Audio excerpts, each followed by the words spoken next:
They said Chargers, Camaros, and Mustangs are banned from coffee and cars. Now, hey, you like cars? Well, so do I. Take a seat real quick. You're listening to CarQuicks.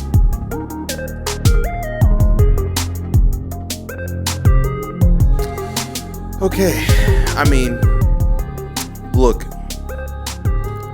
I'm not in my normal spot. I'm holding my little DJI microphone. I don't got my Shure microphone with the boom. I'm in a hotel room because I'm traveling for work. So I'm out and about again. But instead of doing just a dark screen with the pictures on it, I figured, hey, listen, a bunch of other people with podcasts, I'm trying to get this camera set up so my hands in the way. Make sure I'm angled straight. I don't really know if I am or not. I'm just going to have to hope I am, just looking at it, eyeballing it. I'm just eyeballing it right now, so hopefully it's perfectly straight. If it's not, then it'll just be a tad bit crooked. But listen, worse things have happened. But anyways, I'm traveling for work, so I figured this time I'm just going to put out a full video, even with me being in a room. The bed's made, it's clean. I got a little marble situation happening on the backdrop. So we're just gonna get it cracking. So you already know I'm back. You know what time it is. You know what it is. It's CarQuicks. It's the podcast, episode 34. I got to keep it consistent. Got to go. I don't got my little movie scene thing. So we just got to keep it cracking. So how are y'all out there? How's it been? How your family, your friends, kids, the loved ones? Hope y'all doing good, but we got some news today, and today is the day. I said I was going to wrap this up. Last week, I said that when I was wrapping it up, that I was going to be talking about the SEMA show come next week, and we're here. And it was another fire show. And I have some thoughts about the show and the overall, some opinions and things I saw about the car culture and SEMA and things of that nature. But I just want to talk about the highlights for me, right? There's a couple highlights, and we're going to dive into some other little car news. But this is focus, right? We got SEMA, GR Corolla. I changed something on it. Got some mods done. So that's a big thing.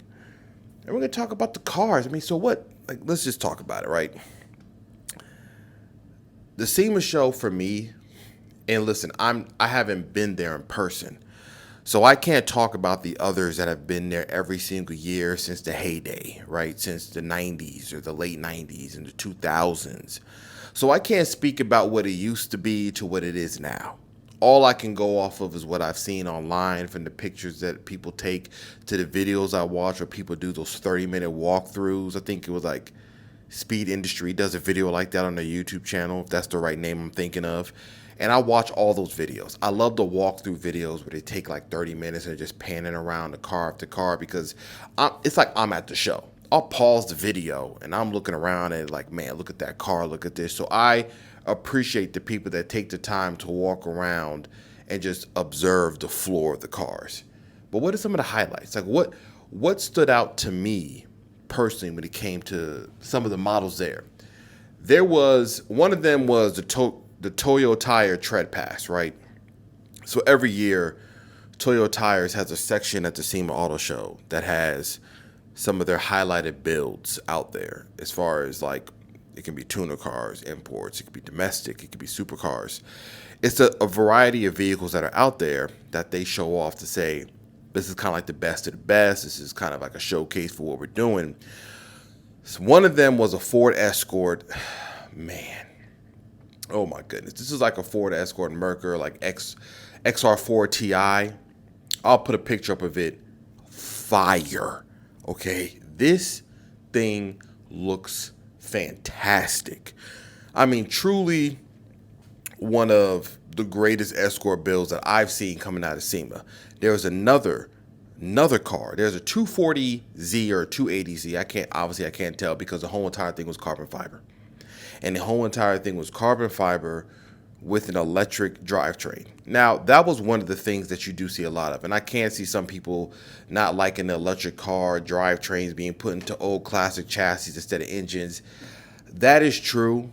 I'm not going to lie. Like, obviously, the all carbon fiber look great. But, if they would have popped the hood and I would have saw, like, ITB little trumpets off of inline 6, I would have been more excited. But to see the electric side of it is fine. The all carbon fiber nature of the body and the chassis, and you see how it looks, is the reason why I like that build.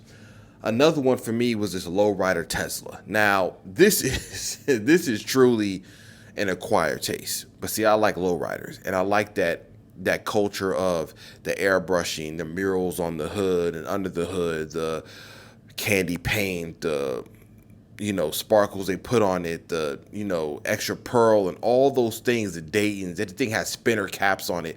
All of those things I like because it's part of the culture. So somebody did this to a Tesla Model 3, and honestly, I'm all for it. Now, obviously, somebody's going to say, bro, it's like another electric car. Why don't you do it to an Impala? Because obviously, if you watch Impala episodes or shows, you know that plenty of examples far exceed what they did on this Tesla. But the mere fact that somebody applied that culture to that car is what made it interesting for me. Now, not everybody's going to find that interesting, but you know what? I can't win them all. Now, another one. K-Truck. Small little trucks. I would like one of these, honestly, personally, but I don't think my 6'3", 200 plus pound frame can fit into one of those. I'll be perfectly honest. I've seen them at auto shows. I've seen them at things like that, but most likely I'm not going to fit inside of it. And I just have to observe it from a distance. And somebody put a wide body carbon fiber rear spoiler. This looks like one of those, I don't know if anybody knows, but there is a series where they race semi trucks, like the single cab upright ones, flat face, and they race those. And this reminds me of that because it basically looks like a race car. Has a big wing. I don't know what motor is inside of this because I didn't look further for that because I was already so much sold on the outside of it that it didn't even really matter. I wouldn't be surprised if it's some K20, something ferocious in the back that's making this thing incredibly fast. So that was one of the other cars in the Toyota Tread Pass. Another one was HKS, right? The big deal about this is because HKS, their presence in the U.S. is increasing, which is very good, especially if you're into JDM aftermarket companies. So this is very, very good, right? This is probably the second year they might have been at SEMA, and their booth got bigger and bigger, and they had an original R33 HKS GTR. They had a GR Corolla there. They have multiple parts, and I'm a fan of HKS parts because all the stuff is in-house. It's developed in-house. I've seen videos of people in Japan at their headquarters, and they got this massive, probably 100 acres, just factory with development and cars and track and tuning. To me, all of that looks amazing. So I like HKS as far as a brand and a company and what they're doing in the U.S. So they had a booth there. They showed off a lot of their demo cars, the HKS R33 GTR. Dustin Williams had another HKS car that was at SEMA, somewhere outside, but he did a modification of one that looked like the original, one of their show cars, probably from Tokyo Auto Salon. So that was good to see there too. Another build. See, I'm banging them. We're running on a roll. Just in general, there was nothing but fire happening at this show. Trey Kyoto, Mr. Rocket Bunny himself, Pandam Rocket Bunny, he had a Z there, a 240, 260, 280. I'm going to be perfectly honest with y'all. When these things are wide-bodied, I don't know the difference, right? I'm sure somebody's going to tell me that the rear quarter panel comes to a little bit of a teardrop, and that will signify which model year it is. I don't know. All I know is that this one had the wide-body kit on it. Turbo inline six motor, sounds nasty, looks dope, livery. I mean, once again, the 240, 260, 280Z body performs and looks so well with a wide body kit. You have to avoid doing it because it looks so good. The flare, I mean, back to the days when they just had the flare fenders. Really, it's just flares. If one was to get technical as opposed to a true wide body, but it just looks so good. There was another car. This is another EV one. I know. Bear with me here, okay? Couple things to understand. The EV swaps are becoming so easy that a lot of people are just doing it. You get the motor, you get the batteries, you're done. Well, Gas Monkey Garage made a Testarossa EV like Barchetta. Like no roof, no windshield. I'm gonna be perfectly frank. This thing looks like those old Testarossa beds that I wanted as a child that I never got. I might need to get one as an adult. I can convince my wife to make the California King with the Testarossa bed. Okay, don't knock it. Okay, till you try it. But they made an EV of a Testarossa, 3-seater, single seat in the middle. It looks wild. It looks absolutely wild. You see the photo. There's no information about it other than the fact that I'm sure Ferrari sent the cease and desist letter at midnight when they saw this thing hit the interwebs. They called their lawyers up and were like, get this thing off the registry now. So I'm sure it's probably like a crash one, but they did it. It looks dope. It's cool. It's exciting. The gentleman that I follow on Instagram, when I first found his page, Kaiser, he helped design this wide-body twin-turbo LS V8 DeLorean. And listen, sometimes some people just team up and they create beautiful art. Precisely what the world needed. This is one of those times, because that thing looks incredible. It's exactly how DeLorean should look, honestly. I mean, why not? Might as well. There's been enough of DeLorean modifications and Back to the Future replicas. It's about time we start getting down and dirty and doing some new stuff. This looks incredible. Turbos hanging off the back with the exhaust. I mean, just that aggressive, cyberpunkish, wide body. It matches Kizza, his design and what he does on Instagram matches it perfectly. So I liked what they did here on this build. And, the only thing I would say about SEMA that I would like is when you're not there in person, and I don't even know if it's the case when you're in person, to be honest, because I haven't been there, but it would be nice to get more information about the builds in totality, right? A lot of times you get a lot of pictures, a lot of quick information, but I want to know the story. I want to know who did what and why. And maybe that's my angle of getting to the SEMA show. Maybe that's what I start doing. I start sitting with the builders and saying, I got questions that need answers, So outside of the wide-body DeLorean, there was another concept, but this one is from a manufacturer. So Toyota released a Tacoma X-Runner concept. Now, they've done a Tacoma X-Runner before, early 2000s, beloved by the people that love street trucks, mini trucks, lower trucks. These aren't lifted ones. They're made for the street. So they took the V6 twin turbo out of the Tundra and applied it to the Tacoma and made an X-Runner concept. Now, I don't got to tell Toyota this. I don't even got to tell y'all this. If they make this, guaranteed money in the bank. There's no way this doesn't perform exceptional. I mean, granted, if they do make something like this, you can best believe that the markups will be astronomical. Okay, so it may not even be worth our while to even have them build this, because some of the times we see a lot of these cars and we get excited, but we're like, you know what? Don't even waste your time. Don't even do it. They're going to make this so hard to get and buy, we might as well not even get our hopes up. Now, if this had like a V6, I mean, not a V6, if this had a 6-speed manual, oh my goodness, 6-speed manual, V6 twin turbo, all-wheel drive, street. Oh man, listen, they can make a GR Tacoma. If they want to land that in the GR batch, hey, it'll fit right in. Go ahead, give it the all-wheel drive platform. I don't even know if it can fit, but listen, it can be done. I think they should do it. Another one that I've talked about before, well, at least I've talked about it on my Instagram page. There was another car that was hanging out there from a company called Oil Stain Lab, which is a very cool name. And they have this like Le Mans Porsche front end Chevy V8 like Le Mans prototype racer that they built. And they have a video of it that they drove around the country. I might have talked about it on a previous episode. I can't remember right now, but I'm pretty sure I have. But they have been showing this thing off in this really cool, like very 60s, 70s, filming, as far as the, filming looks and how it looks on the camera. They've been shooting this really, nostalgic looking video and film of them driving this thing around the country, stopping at multiple other shops and racetracks, and they ended up at SEMA.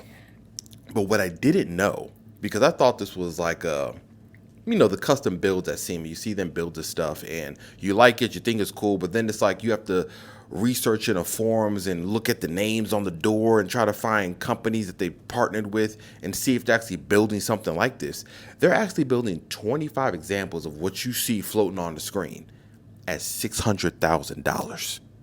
Now, that sounds absurdity, considering there's probably nary a creature comfort in this thing other than a visceral experience, something exhilarating that you can't get anywhere else.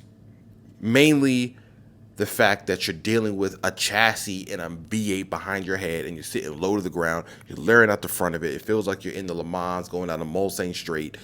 That's what this thing feels like. Now, if I was a lottery winner, or if I just had unlimited money, I most certainly would hand them $600,000, because why not? If you're looking for something that's truly unique, while everybody fights over the latest Porsche GT3 Touring ST, homologated special for $600,000, and hoping that maybe you bought enough Cayennes and enough 718 Boxers in your lifetime that they would grant you permission to give them money, something like this pops up and it's like, hey, call them guys and get something truly unique. Nobody's going to see it. No, you can't drive it every day and probably park it comfortably, but the times you take it out or the times you do show up somewhere and drive, it's an experience like none other. So to me, that is really cool. And one of the reasons why it's at 25 is because to match the story, this is all like fan fiction, right? It's not a true Le Mans racer, but because it looks that way and because of the story they've been building around, it's kind of like a cool fan fiction car, which would be really, really cool is if they release this car and when you buy it, you get like a box, like a commemorative box of all the pictures and the bills they took and like a story that got written by like some writer talking about how this began, and maybe there's some guy named Ferdinand in a barn with some sheep and he was like, one day I'm gonna build the world's fastest car, like some crazy story, and then you get it in the box with it and it's like you got a fiction story, a whole book and a whole lineage of the life of the car.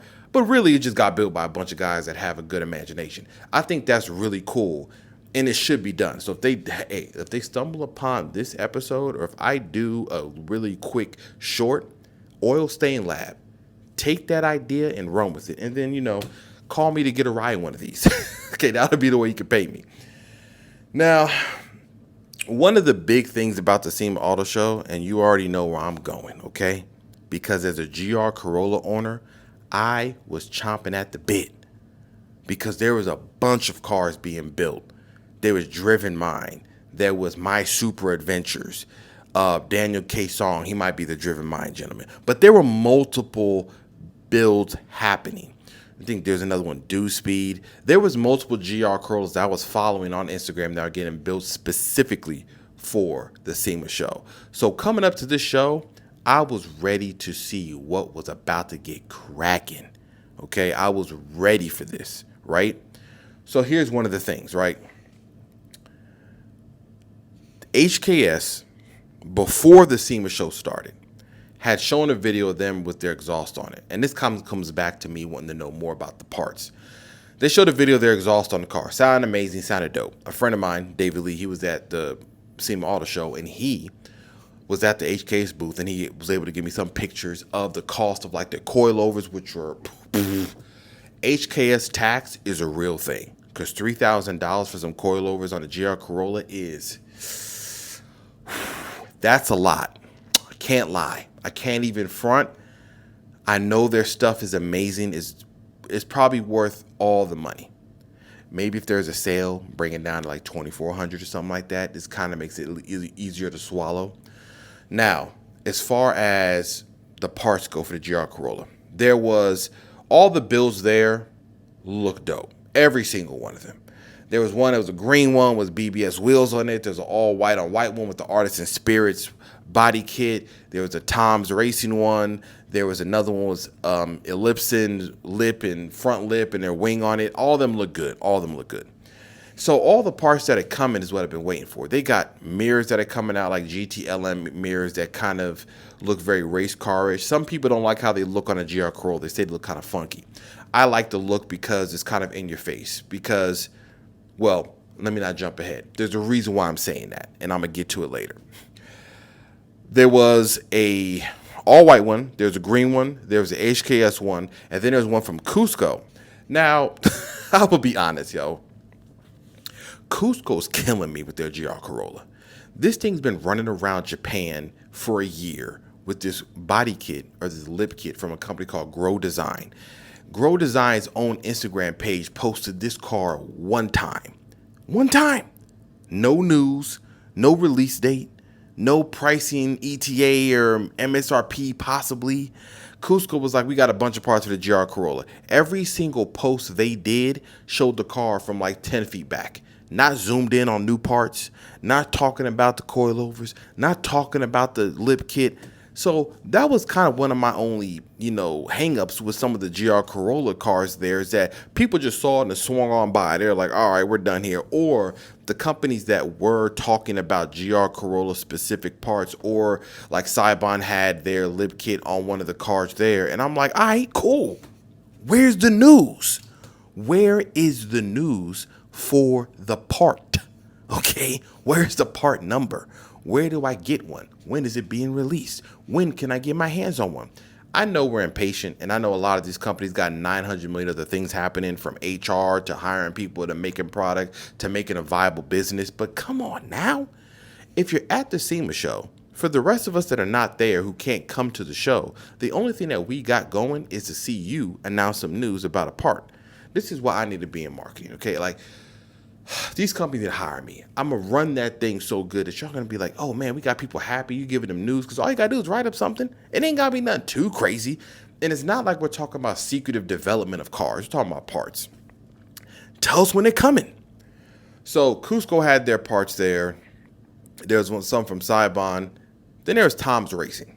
Now, Tom's Racing is polarizing, right? The consensus on the Facebook page I have for GR Corolla is that it was the worst looking kit that they made for the GR Corolla. Now, unbeknownst to me, I actually liked how the front bumper looked. Now, given what people are saying, I was like, dang, am I losing my edge? Because I like the way this thing kind of looks. Let me see the front of it. I'm going to throw it up on a picture. And others were like, this joint looks like Garbaggio. And I was like, oh, snap. Am I losing my swag? Am I losing my touch? Am I losing my areas of style? And then I started following a gentleman called S3 Magazine. And I've heard of this magazine before. I just never followed the Instagram. And the reason why I did is because I made a comment under a post he did talking about the GR Corolla and the Civic Type R. And what he was saying in the new Nissan Z. And what he was saying is that these cars are supposed to be the all accessible and all affordable cars for the average car enthusiast. Something that kind of punched above its weight, but it cost below its weight for what it was delivering. But because of markups and because of rarity of the vehicle and because of the scarcity of building them, they're not accessible anymore. Now they cost too much money. And he has a point.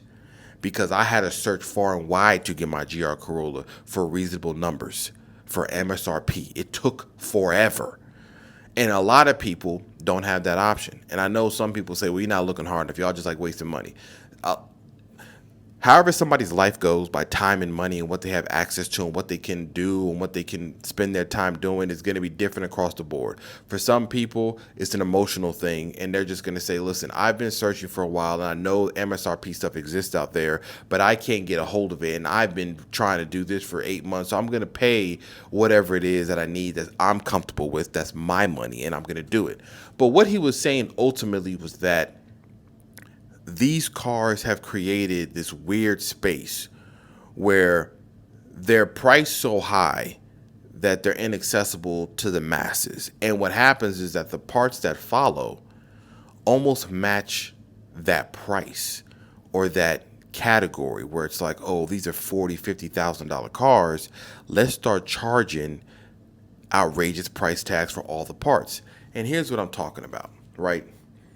And I'm going to circle back to the Tom's Racing thing. I'm here now, so I'm just going to go for it. The GR Corolla parts are wild as far as the price goes. Not all of them. Companies like Sixth Element, listen, I can't even talk right now. Sixth Element, they have a lot of parts for the GR Corolla. They also deal with Veloster and the Hyundai and Kias, right? And they price their stuff very well, very reasonably, right? Sometimes people balk at the price of maybe their exhaust and things like that, but what people have to understand is they're probably a small company trying to make some profit somewhere. Like, it's business, right? Somebody has to make money. Everything can't be buy one, get one free, and y'all think these companies are going to survive, because they're not. But some of the other things that are coming out for the GR Corolla just are priced crazy. Downpipes is $1,500. I talked to Civic Type R owners, FL5 and FK8, just to pick their brain and saying, how much y'all paying for like downpipes? And they're like, oh, this much, couple $100. And I'm like, yeah, they're charging like $1,200 for us. And they're like, what? They're like, man, what's that, titanium? Like, I was like, no. And I was like, just, stainless steel. Stainless steel, downpipe with a, cat on it, $1,500. And multiple times when this stuff comes out, me and friends of mine, I'm always like, they price this stuff like GTRs. Like, we're getting priced so high, and I think it might be because we don't have the history of the motor that's in the Type R, right? For an example, the Type R, the FK8 engine is the same with the FL5, so they got a monster aftermarket, and we're just beginning. But the price of it is so crazy that I'm like, this shouldn't be the case. This shouldn't be us charging or paying $2,500 for every stainless steel exhaust. Remark, for one, their exhaust is normally like $1,900, which is very high, because we're not talking about downpipe all the way back. We're talking about essentially axle back. But they release a titanium one, and I believe maybe it comes to mid-pipe, maybe it doesn't. I don't think it does. But their titanium one is $3,700. Now, let me just break this down. This is why sometimes I'm against the push and rush for titanium. Though RK Titanium now has a GR Corolla, and if there is a company that is going to price a titanium exhaust at the most reasonable level, it's really left to them, because nobody else is going to do it. HKS will charge you $5,000. Any Fujitsu or any of those other Japanese companies, if they make a titanium exhaust for the GR Corolla, best believe is going to be astronomically priced. So this one is $3,700, and I'm laughing, but I'm like, this is kind of part of the problem. Everything doesn't need to be priced so high. Maybe it is priced that high because these cars are kind of inaccessible. Or when you do go to get these cars, they're $40,000, $50,000. And so if the manufacturers are seeing, or aftermarket is seeing people paying that much for a car, what do you think they're going to do? They're going to be like, hey, they got it. Let's charge this much money for it. I think it's a misstep. I don't know ultimately if that's just growing pains in the beginning. I don't know. I don't run a company, right? I know it's crazy cost to build these parts, to distribute them, to market them, to package them, to ship them. So I could be talking out of pure ignorance right now. But just looking at other cars and what's available for certain platforms, I know we're at the very beginning of the GR Corolla platform. And so we're really getting hit with kind of the early adopter pricing. And we're going to need to wait for a lot of other companies to come around to then bring that price down. This is why I was excited about the SEMA Auto Show. And kind of I was disappointed with the fact that some of the parts that I saw, it was so impossible to get information about it. But it still left me excited. So I'm not without my own excitement. But back to Tom's. So I see the Tom's Racing Kit. Personally, I like it. I like the front end. I even can dig the exhaust. And I'm going to show you a picture of it. Now, this looks like a USB Type-C port in the middle, and you got 2 extra exhausts on the side. It's like 5 exhaust tips. It's a lot happening. But the point that I realized came from the gentleman that was talking about the S3 magazine, right? We'll give you what he's talking about. So the gentleman from the S3 magazine was talking about the car culture and how it was for us and it was independent and it was exciting and it was kind of against the grain. And I was thinking one day, and I said, you know what? I've noticed, and he mentioned about social media and how it exploded, and a lot of times social media becomes a rule for acceptance, except for the few outliers that do something so wild and different that they don't care, like people that might slam a Mustang with, cambered wheels, and everybody's like, this is absolutely trash and you ruined it and all this. And I know exactly what he is saying. When he said that, and when I thought about my desire of liking a certain kit, but then thinking about the reaction of those online who said they didn't like it, proved the point is that it's a world of acceptance sometimes in the car culture. There are few companies that come out like Low Glow. They came out with basically underglow kits again. And they're like, we are purposely against the grain. We are not trying to have this be a world of only front lips, only this exhaust, only this offset of wheel, only this type of tire. And as I was looking at what people have been doing with the GR Corolla, I realized that it was falling down the same path. Like I was going the same route. I'm looking at the same wheels. I'm looking at the same front lip. I only want to do this on the car. I only want to do that. And that's not me. Honestly, I'm very much into the not so subtle part of import culture or Japanese culture or JDM car culture. I like the in your face part of it. The cambered wheels, I'm not against. It's a style or function part of it. And then obviously there's a balance, right? Because I like driving my car hard. So I'm not about to camber the wheels on a GR Corolla. It's not going to really serve my purpose well. But what I did recognize was that I like how certain things look, but I also don't want to fall down the rabbit hole of just front lip across the car. His explanation in his video really helped me understand something that I was thinking about. And I was like, you cannot get too caught up in what others are thinking. Like I do this podcast, for instance, right? I don't do it for anybody else but myself and a few people that probably listen to it and like what I'm doing. But it probably is a testament to maybe some of the things that others or people that listen to this work on too. You do something for yourself first and you enjoy it. And if you enjoy it, the rest will come.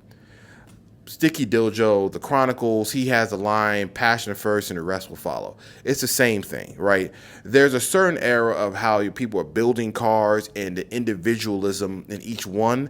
And right now, a lot of times what happens is the acceptance of what is being presented to the social media platforms and the opinions of others kind of pushes a certain look of a car to the point where you have 10 GR Corollas lined up and 6 of them got the same front lip.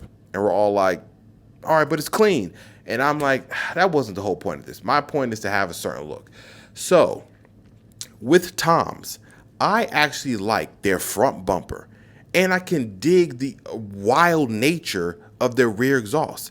Now, I know that exhaust probably costs some number that I'm not willing to pay.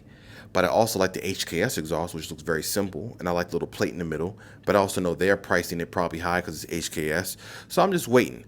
My go-to still is probably the 2J Racing one because that sounds the best, looks the best to me as far as keeping it subtle and keeping it to what the OEM one look like.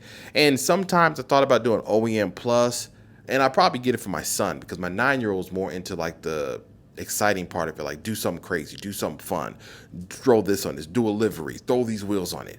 And that part of it is what I like. So he kind of pushes me back into that mode of like, okay, I'm gonna do something different. I'm not about to roll up with the same GR Corolla that looks the same as everybody else. No, I need this thing to kind of stand out in a way, but with quality parts and quality vision. I can see it already. So Tom's Racing front bumper kind of rolls itself to the top of it as far as me liking the look of it. Now, how much does it cost? I have no idea. Guaranteed it's probably over $2,000. And guess what? That means your boy got to wait because I ain't got it like that. Now, the GR Corolla stuff was very good. We're still waiting for more stuff to come out. The suspension was there, the aftermarket, the body parts, the wheels. Motegi had new wheels out. Who else was it? It was Koenig Wheels has another wheel out that I really like that I'm hoping that they hurry up and throw more news on. Again, back to my marketing point. Y'all release parts, you talk about it for 30 seconds, and then it's back to the shadows. Where are the specs? Okay? That's what we want to know. Details.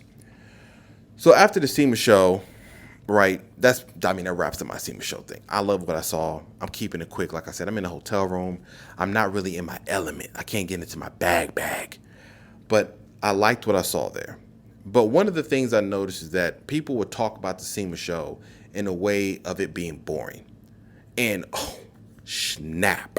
Speaking of that, I almost forgot one of the craziest things that was built at SEMA. Somebody put an old, it was like 80s Camaro body on top of an Indy car chassis. Let me repeat myself. There was an old school Camaro body on top of an IndyCar chassis and engine. That's insane. And you see it ahead above me. Where else? Where else are you going to see that? You tell me.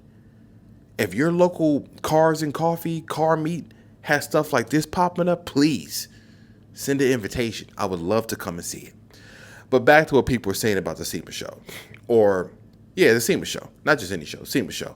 And that was that it wasn't what it used to be. Like I said before, I wasn't there in the heydays. But what I can say is, even from looking from my perspective of curated news and information of all the best builds, I'm not there up and down the hallway. I know it's a trade show, so you got a bunch of other stuff that may not pertain to cars. People selling microfiber towels, cleaning material, tools, parts. Now, the funny thing is I like that stuff too. Like, I was looking at everything, new pressure washers, new, detailing products, batteries, over here, new ratchets and wrenches. I like all that stuff. To me, that's kind of part of the whole industry as opposed to car culture. But most of the time what I see is people saying it wasn't good enough or it's not what it used to be. And I'm not a person that likes to run off what others say how something is. If I enjoy it, I enjoy it. If they don't enjoy it, then it's unfortunate. Hopefully, maybe later they can enjoy it. And that's kind of the consensus I have now with a lot of these things, right? I may not enjoy something, you might enjoy something. They might not enjoy something, I enjoy it. You enjoy it, I enjoy it. Same thing, back and forth, right? We all don't have to be in there singing Kumbaya for every single thing. But the SEMA show for me is still exciting. And I'm going to get to it next year, okay? Mark this calendar down for this podcast episode, because this time next year, it's probably episode like 70 or whatever it may be at that time. And I'm going to be at this show because I'm just going to tell them I'm a media powerhouse, a CarQuicks podcast, and you need me there, okay? And I'm going to be there, and I'm going to talk about me up close in person, up in the fenders, up in the chassis, taking a gander. Now, speaking about car meets, right? To wrap this up, I'm gonna keep this kind of on a short schedule because I got places to be and people to see. So this is funny actually. So in Houston, we have our Cars and Coffee, and one thing that happened at the last Coffee and Cars event, and I was there, in person, live. I saw it all. I saw it all take place.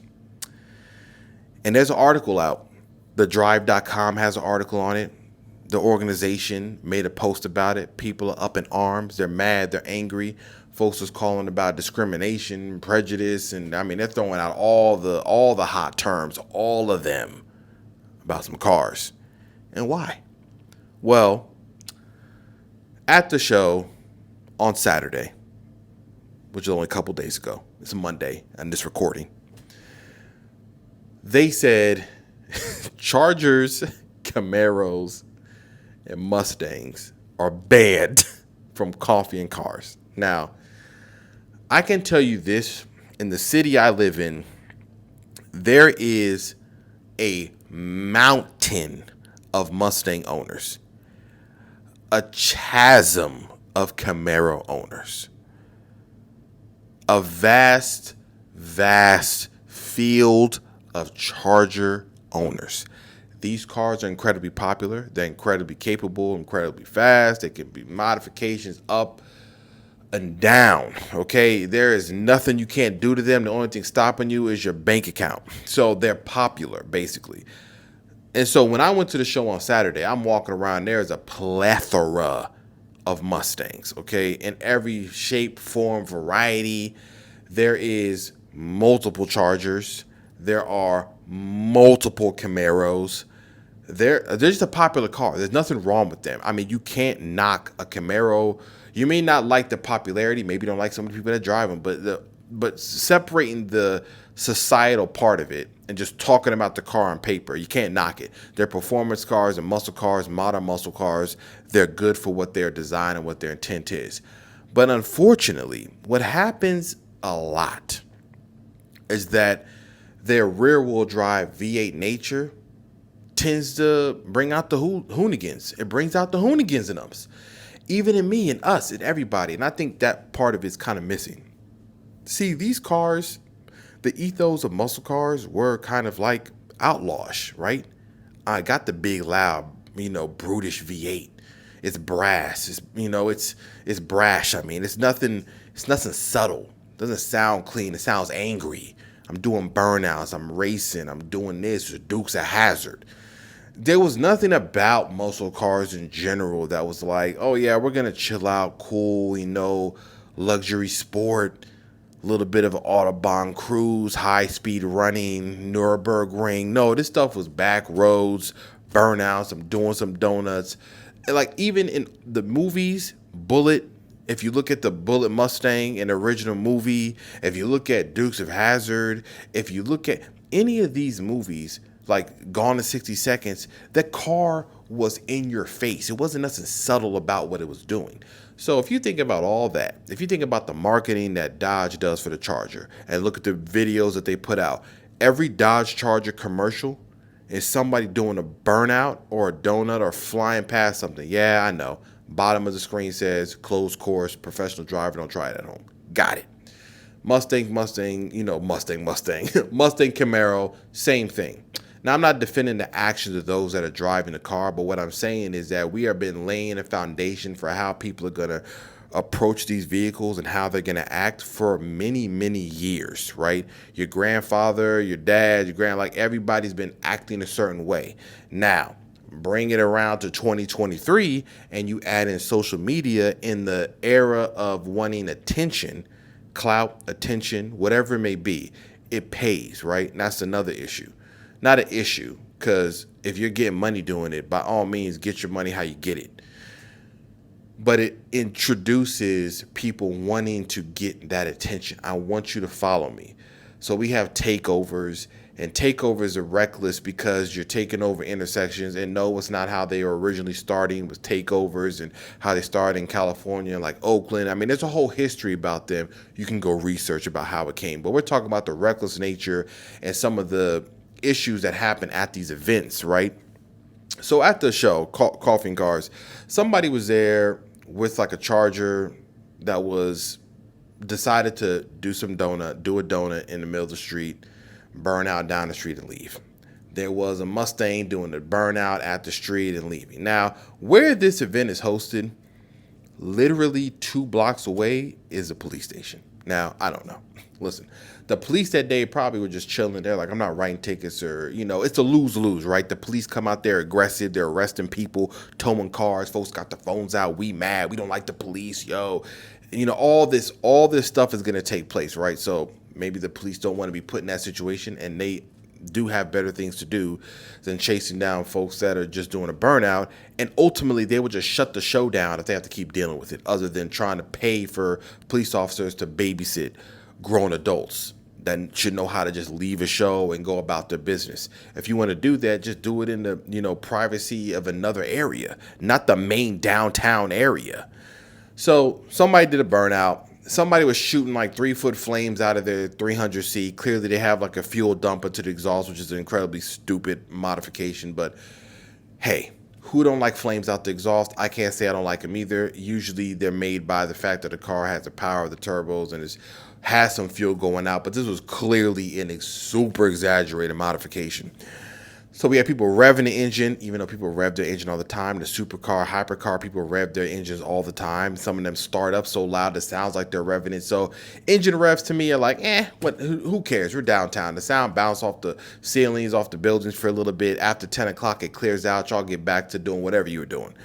So that to me isn't a big deal. But the issue that popped up is the fact that they said they're banning the cars. They're trying to work with the police to get the individuals and ban them. And people say you should ban the driver, not the car. Their response is, we've been fighting this for so many years. And unfortunately, when you look at the statistics or the numbers, all our incidents deal with this group of cars 9 out of 10 times. So unfortunately, that's what happens. Now, can the community of car people do their own policing, so to speak? Can the Mustang groups and the Charger groups and the Camaro groups go and find the culprit and tell him stop doing that? I mean, they could, but why is anybody going to go and approach somebody who's acting how they want to act? You really don't know how people are going to react to you approaching them saying, we don't like what you're doing. Nobody has time for any of the foolery, right? But Coffee and Cars has been moving locations in this city so many times, and it's all because of something that has happened that got them kicked out of the location. It used to be over in Memorial City. That was the absolute best location.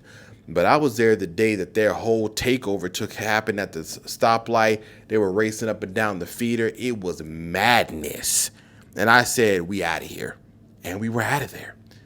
They didn't come back for like months. Now they're finally back at this new location. And then this happens. And now they've been saying this for weeks. Hey, no revving, no burnouts, no drifting. No, they got signs all over the place. And they've been saying that all the time. There was another meet I go to, Catalina Coffee. They wanted to kick everybody out because people are parking in the patrons' parking spot for the coffee shop. They're over here. They're racing down the street. And now people put up signs saying no racing, don't park over here, respect the property, respect the business owners. And you still get a few people that just don't care, that come there just to cause a ruckus and leave, similar to probably what happened at Coffee and Cars. And I don't know what the answer is. What I do know is that we got a long history of these cars being marketed in a certain way. We got a long history of them being inexpensive and cheap to acquire. And you got a lot of people that just like attention. It's like a rock and a hard place.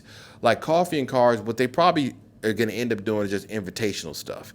And maybe they just make it invite only and you have to sign up for something and you get accepted. I don't know if it's going to be based on your car you have or if you're just a spectator, but who knows what they're going to do. They said that by the next, event, they hope to get this cleared up and all the Camaros and all the Mustangs and Chargers can come, because honestly, you do isolate a bunch of people and people that were just sitting there with their family. Like if I owned a Mustang and I was there as my son because he loves Mustangs, I just don't own one yet. I plan to get one, a little project. And if we were there, I'd be like, yo, we can't come back with it. And he'd be like, why? I'd be like, well, because that person over there did a burnout and they don't want Mustangs here no more. And he would say, but that's not our fault. That was what he would say every time. He'd say, but it's not our fault. And I would say, I understand. And so that's what a lot of people are saying about Coffee and Cars, the organization. Like, hey, y'all need to find a better way to either get these people's license plate or something about it. And I don't really know what the answer is, because the way the area is located and set up, once you leave out of there, you're on like a main street. And I mean, you're going to have the organizers running down the street to get a picture of a license plate. I'm like, no, come on. That's too much to ask of them. So who knows? Maybe one day it'll clear up and we won't be having this at every single car meet. And that's why I don't go to so many car meets, because there's always somebody that comes there that wants to act the fool. I mean, all the time. There was one up in an area north of Houston. Somebody crashed a Ferrari one time. I was there, just took off. I don't know what happened. Lost control, smashed into the median. And so people see that and they're like, man, y'all are reckless. All you do is come here and cause problems. I mean, in the grand scheme of things, right? It's a small blip in their little roadmap for the events they have coming.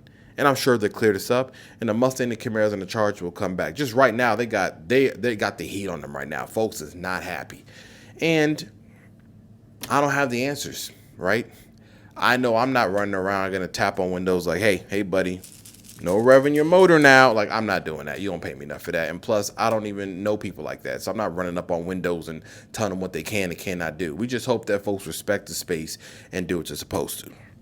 Now, I wasn't revving anything because I don't have an exhaust that's loud enough to even care. And I got a little 3-cylinder turbo, little, import hot hatch. So I'm not out there. I ain't burning out nothing. Okay. But I'm enjoying my time. And I did make a modification. I told you I did some mods. And check out the video, because I changed the rear pitch mount bushing to a lower rated one. I'm not going to go into details. Check the channel. Check the video. You see a little card up there popping up. That's the video. But I changed it to a softer bushing. Then I did a road trip. Not a road trip. I had to come up here for business. I'm in the Dallas area. So I drove up here 4 hours. And it's been great. I mean, it still has the same performance. A lot less NVH. Not that there wasn't that much before, but maybe I just got so used to it, and that now I really realize that there isn't any of that rawness I liked before. But on the video, I kind of explained all of that. But I added that new part. And it's been great. Listen. I've said it before, I'm slow rolling modifications. I want to get an exhaust first. I'm probably going to buy the 2J Racing mid pipe, get that going, wait for the exhaust to come out. wheel, suspension, all those things, right? But we'll worry about that another time. Right now, this time is up. We're done here. Wrapping it up. I'm in this room. I got somewhere to go, get some dinner. And like I always say, do as you wish and do as you may, including the people at the coffin Carson. They're doing as they wish and doing as they may. However the chips fall is how they fall when it comes to how certain things, right? Everything has a consequence, good and bad, whatever it may be. But this is CarQuicks. I'm Cameron Biggs, your host. I'll see y'all around. Peace.